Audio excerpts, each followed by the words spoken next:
I was with Lord Foster for 30 years and I set up a make 18 years ago. There was a moment when I decided it'd be great to do something different, to actually try to see what would happen if I had my own firm set up. It seemed to be the right thing to do. And it's been fantastic ever since. My name is Ken Shuttleworth, the founder of Make Architects, and this is the Architects series.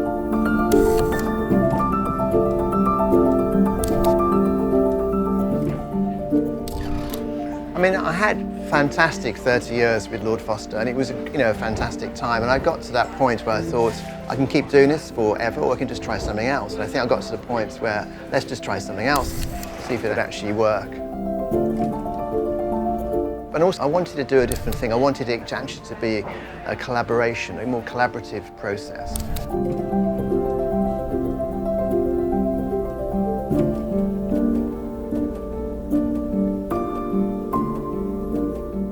My name's Greg Willis. I've been working for Make for 16 years. Collaboration is absolutely crucial. Whoever's interested, please get involved.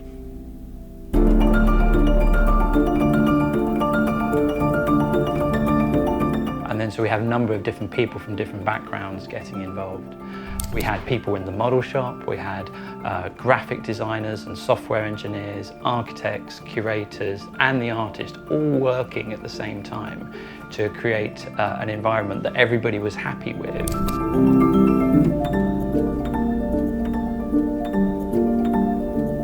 When we set up Make, the idea was that we would produce the best places, spaces and buildings in the world. That was what we set out to do. We didn't want to be second best, it has to be the best we can possibly achieve on each of those, on each project. Well, we've certainly grown as a practice. The number of projects that we do and the type of projects have got bigger and more prestigious, but it's always remained at its core a really fantastic place to work. It's a studio environment where it celebrates investigation and exploration and people being curious. That's the thing I love about it. Whenever you come in the morning, there's always people really engaging with new possibilities. And so although we've got bigger, that's still very much the heart, the DNA of what we do.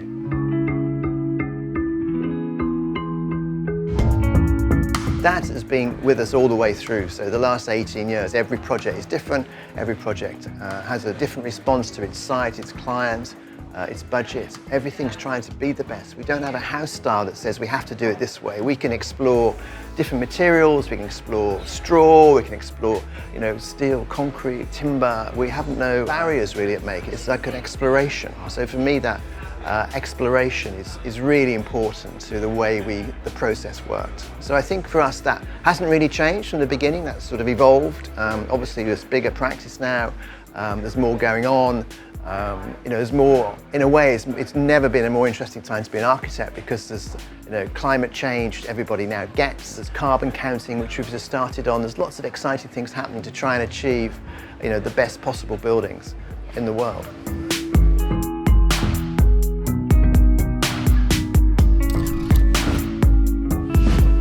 So one of the early projects we did at Make was the City of London Information Centre. And that was a project where we had a phone call from the Chief Planning Officer saying, there's a project, I'm sure it's going to lose you money, but we'd really like you to do it. And we had such a great relationship with him, we thought, we can't turn that down, it's a great opportunity. So we actually took on that project with gusto. It's right next to St Paul's Cathedral, the most incredible building in London. And it's a small building, but actually it's very important in terms of the city, giving information to tourists, information to people who's coming in and out of the city to actually find events to do.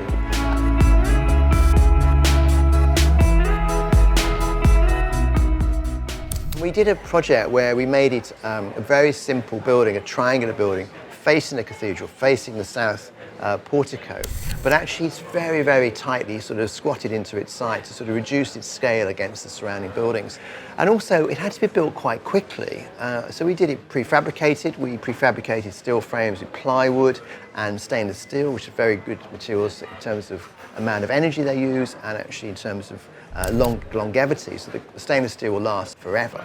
And that was to reduce the amount of energy the building was using to be built. And it was built very quickly because we prefabricated it. We built it over a few nights. Things were layered in by crane onto the site, and then it was fitted out over a few days.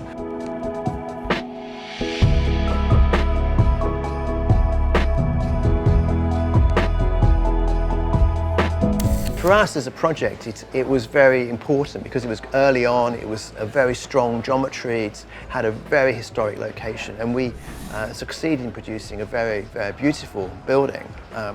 And that sort of led on in a way to the sort of thinking about the way we work with materials, and that idea of using metals and glass in sort of small areas, but metals mainly to sort of reduce the amount of solar gain. We worked into on the cube.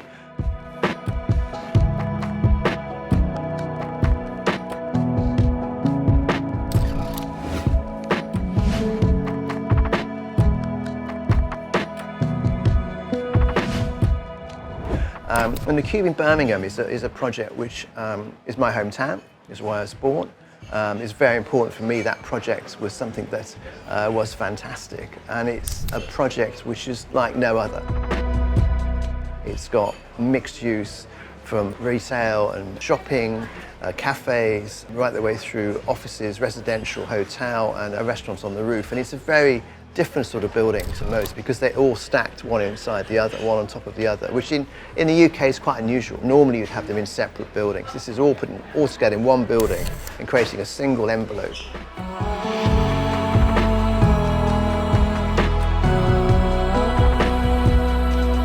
Hi, I'm Frances Gannon. I'm an architect at Make. I've been here almost since the very beginning, which is 18 years now. The Cube is really a really important early project for us. I think it really challenges business as usual, and of course that's the great challenge of a low carbon world, is not doing things the same as we always have done. We've got to find radical new solutions. I think it really shows the power of what is possible. It was absolutely not the conventional or the expected response to that site. The site was 1- and 2-story warehouses right at the fringe of the city centre, and our client had this amazing ambition to build a significant mixed-use community right there, and we sort of met that ambition with a whole new formal approach. I think lots of people would have expected the project to be a tower, and the drivers would be to be elegant and sophisticated, and I think the form of the Cube is really breaking down all those expectations. It's a challenging form. Some people love it, some people hate it.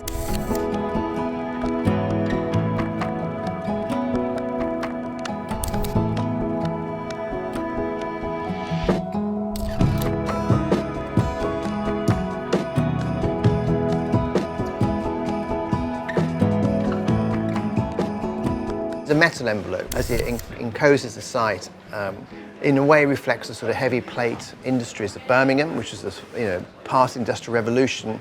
One of the central points of the industrial revolution in the UK was Birmingham, where they made trains and became motor cars and boilers and things. And then the inside of that space is actually a glass like hole that goes all the way through the building, an atrium without a roof. The rain comes all the way through.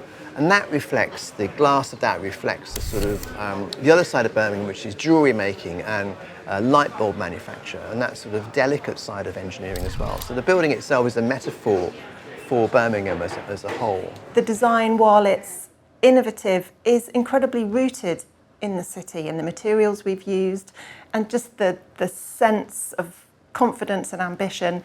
And I think that's really stood the test of time. It's been completed for almost 12 years now, and it's really been embraced by the city. You see it in all sorts of marketing, wonderful photographs. It's really celebrated as part of the city, and I think it's amazing to think of it as a building that really is deeply rooted in its place while confronting all of the norms and expectations for a building like that.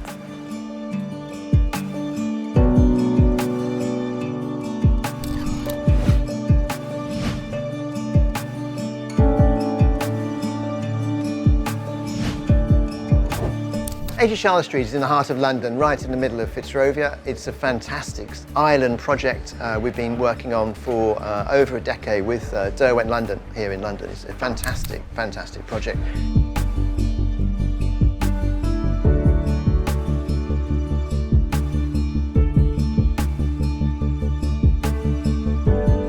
It's mixed use. There's a lot of offices, there's retail as well, there's residential on the in a separate building but actually adjacent to it. So it's become a sort of a real hub project for us with different uses right in the heart of Fitzrovia, which is actually just around the corner from where we're based as an office. And it's achieved zero carbon by offsets, but actually it's been reduced, the amount of carbon we're using, by very clever design in terms of the amount of energy the building uses, using all electric energy, no gas, no coal, just electric energy, but actually reducing the amount of solar gain by reducing the window sizes and facing them facing them away from the sun.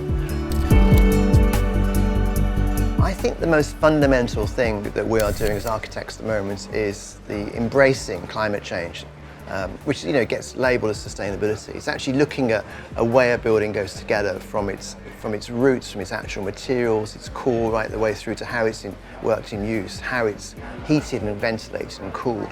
The whole train of that, from what we call embodied carbon right the way through to in-use carbon, is a part of what we now do. It's just that it's sort of moved on from just talking about sustainability in terms of energy, which is obviously a good way to talk about it. I think sustainability is important for everything, everywhere. It's not just buildings, it's everything. It's how we make and consume everything. And buildings are a really big share of that, existing buildings and new buildings. The amount that we're learning, the amount of data that's available is changing so incredibly rapidly that it's a challenge to move as quickly as we need to move. I think we understand that we're really at the final hour and we need to be mitigating the situation as much as we can.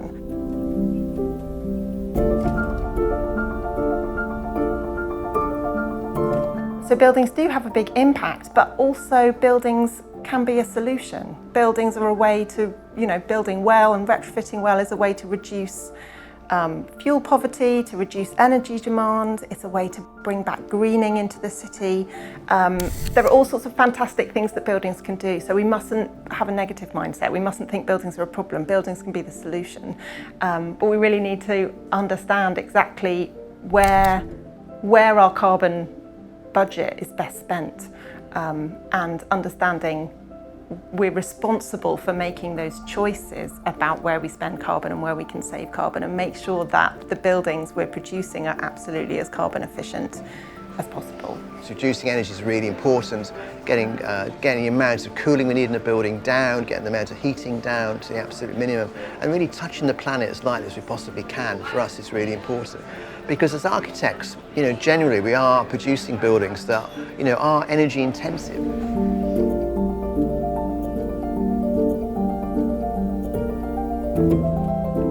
But I think it is a substantial piece, and I think so we have a duty to try and reduce the amount of materials we use, to reduce the amount of energy we use in our projects as architects, and to try and not save the planet, but help save the planet in terms of its its use.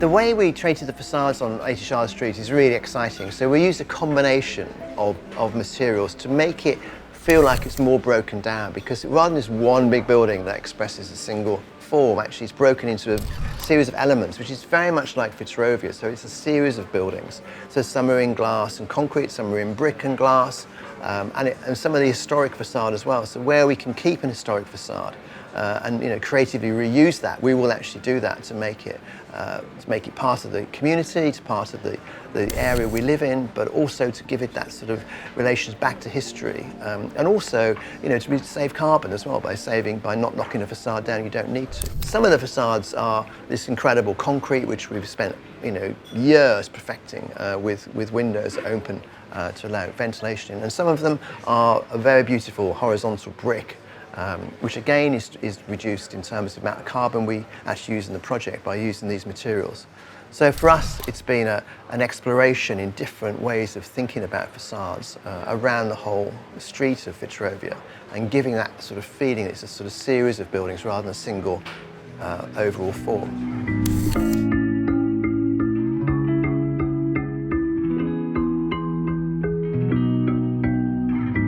great thing about 80 Charlotte Street is working with Arup. Arup have been the engineers on the project, structural engineers, facade engineers and mechanical engineers.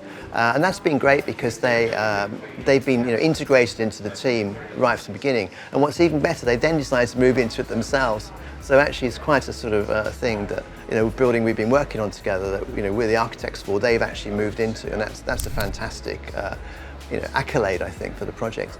But the research we did, whether we keep the existing frame or whether we knock it down, and how we knock it down, if we knock bits of it down, how we actually do that was all worked through with Arup in terms of the amount of, the most efficient way we can actually do it.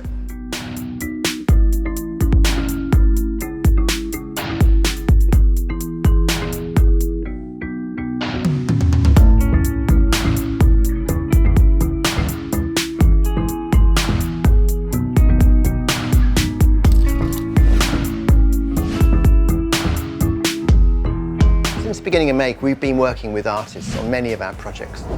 They get involved with projects, on a very detailed basis, or actually embedded into the whole project. They're part of the project.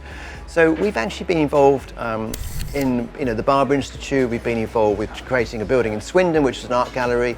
And then during lockdown, we had the idea of producing a virtual gallery, one which could be seen by everybody in the world, but actually online.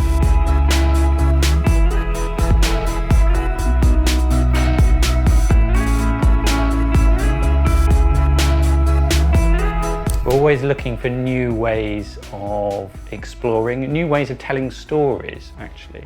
One thing that I've been involved with recently is a project called the VCA, which kind of started in lockdown, but it was really about when we were all at home, how we are using our screens and our digital media more. And so we were wondering how we can create a gallery space online that was more of a pleasurable place to be. We were finding all of these elements that galleries were out there were very prosaic or amateurish, or hadn't really been designed by architects. And we've been trained to think about storytelling, but space and scale and all of those things that are really important in the real world. And so we thought, well, how can we apply those in the virtual world?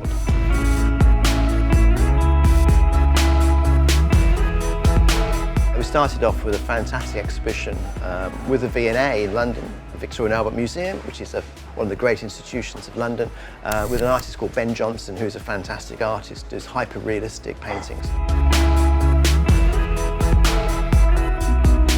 And we worked with them to collaborate to produce the first version of this, which was a series of pavilions with Ben's art in it. And it looked amazing. And it's gone on to become another gallery where we've had another exhibition this year, and it will go on as becoming a sort of living exhibition. Great from an artist's point of view, because they don't have to sort of transport their art. They haven't got insurance problems. Nobody can steal it. It's a completely different way of thinking about art. But actually means more people can see their work, because you can go anywhere in the world onto a computer and see their work, and it's become a really exciting, I think, development of the art gallery as a sort of worldwide phenomenon.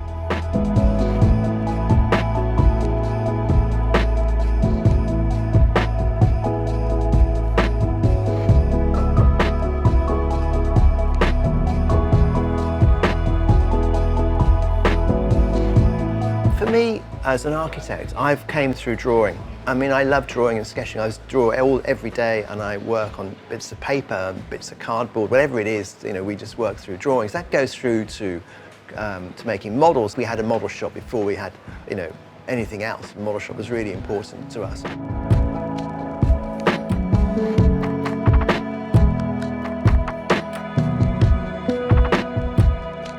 And that's developed over the years with digital model making now. There's 3D printers that we can use. We can make many more models, which is fantastic.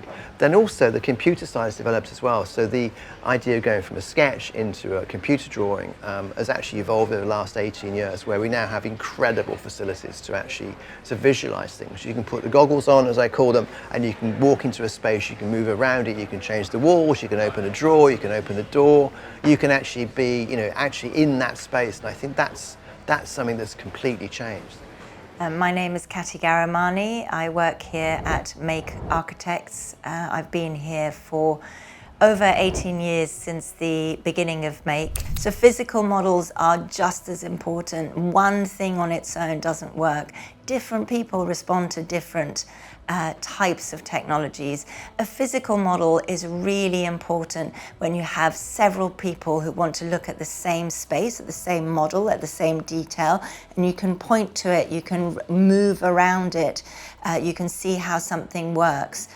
The VR model works in a very different way. You're in the space, but you're in the space on your own. We can be looking at what you're looking at, but we're not in the same experience as you when you've got the goggles on. So the physical models are still just as important. The same way that hand sketching is still just as important as using CAD. It's not one or the other, it's everything.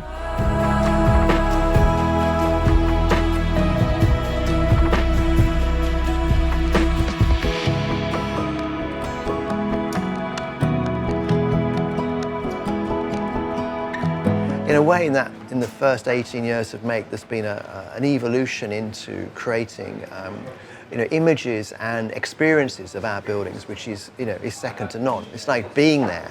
But I don't think we're ever going to lose contact with the pencil. I think the pencil, in working through that, is still going to be part of the process through models and through computers. And I think it will just be more of the same. There'll be bigger models, there'll be more interactive models, there'll be bigger renderings. You can actually maybe get sound as well as vision when you go into the buildings, and being there, or being in a film maybe, or actually being there in reality.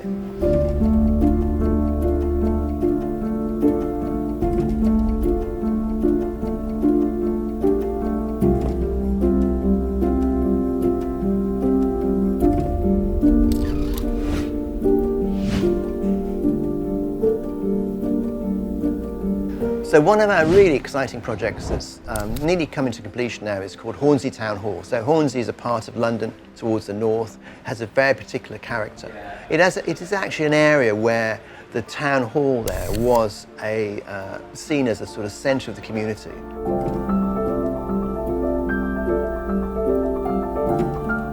The Hornsey Town Hall project is a mixed-use project. There is a listed building at the front of the site, and we're building 146 new apartments at the rear of the site and around it.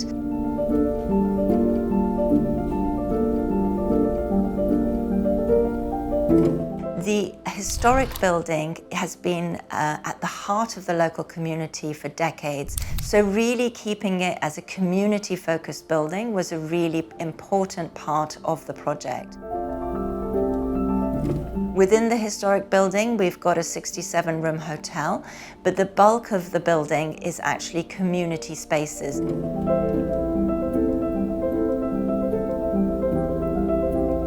In order to make sure that the life of the building is as sustainable as possible in terms of use, we've made these spaces as flexible as possible, because the community may want to use a space for a group meeting or a children's dance class now, but in 20 years they might want to use it for something else. It's really important that project is all about the community. It's not really about anything else other than them and the community and how they work and how they love that building and how they think about living in Hornsey. They're not really in the centre of London, they're like a sort of separate area, which I think is really exciting as a place. But I think the diversity of the area, is part of the process we go through as architects.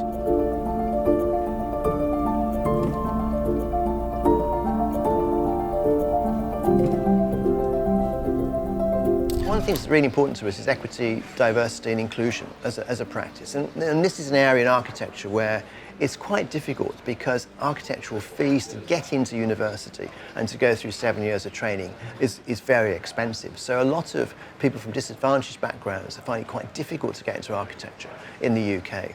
So we're trying to help change that. We have an outreach program, we have an Aspire program, which brings people in, which tries to encourage people from different backgrounds to work in architecture. And we have 22 nationalities, for instance, in here. We have, lots of different people from all over the world.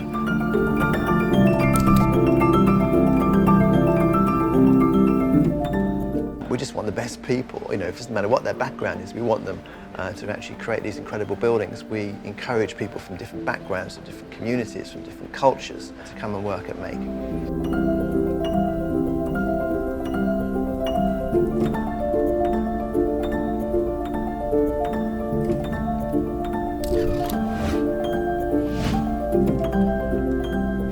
In Sydney, we've worked on a project called Brookfield Place for about a decade.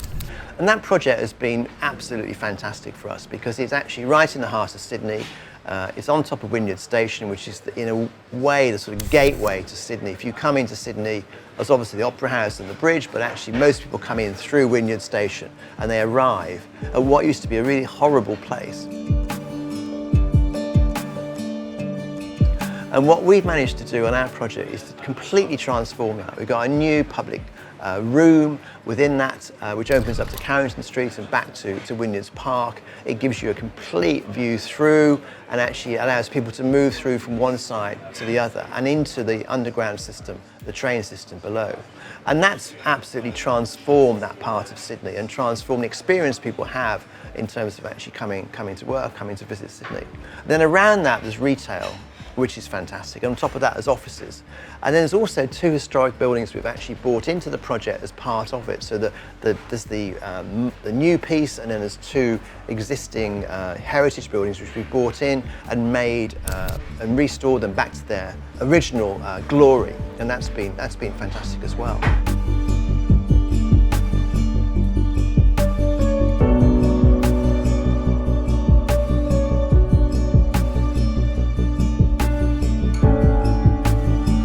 I think Brookfield Place, in a way, is a sort of window into the future because it shows that you need to integrate transportation. You need to be right on top of fantastic transportation to get the reliance of the car away from projects. So you have a transportation system. It doesn't mean you have a car park at all. So that's really important. The fact there's multiple uses on the site where you can go and eat, and you can shop, and you can go to work. I think is again part of integration, a bit like the Cube in Birmingham, but actually more so in Sydney. And then also terraces to give that feeling that you can actually go outside and be part of nature. I think is important as well. So in a way, it sort of sets the scene for the next set of buildings as being a sort of touchstone to where we are in the world today.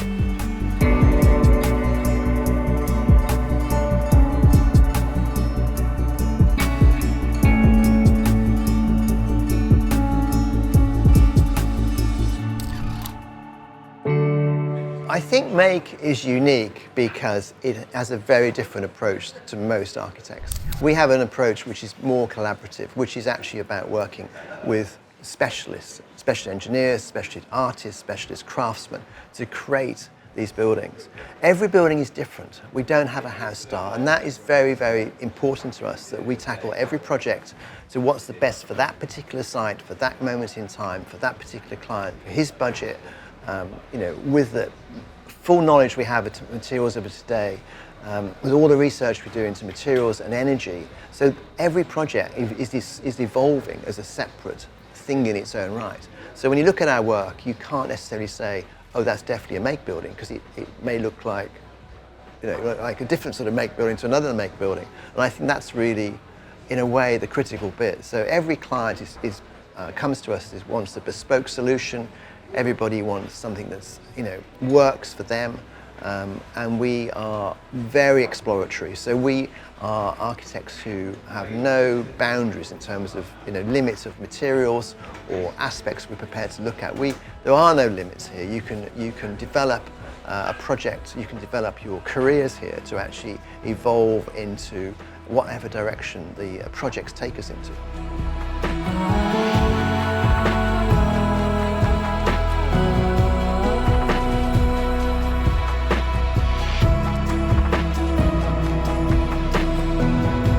I think if you want to be an architect, you need to be curious. You need to actually be exploratory. You need to sort of be interested in absolutely everything. So the fact I can draw is great, but the fact I'm interested in everything else as well is part of the whole process. You can't close yourself off to one thing. So as an architect, you tend to sort of look at everything, you know, the world, space, you know, nature, climate, everything you're interested in, and the way things go together, the materials that are being used. You know, I'm curious about absolutely everything. That curiosity, I think, is what drives you to ask more questions, to find more answers to those questions, and actually look at different things in different ways. So I would say, if you want to be an architect, you've got to be really curious.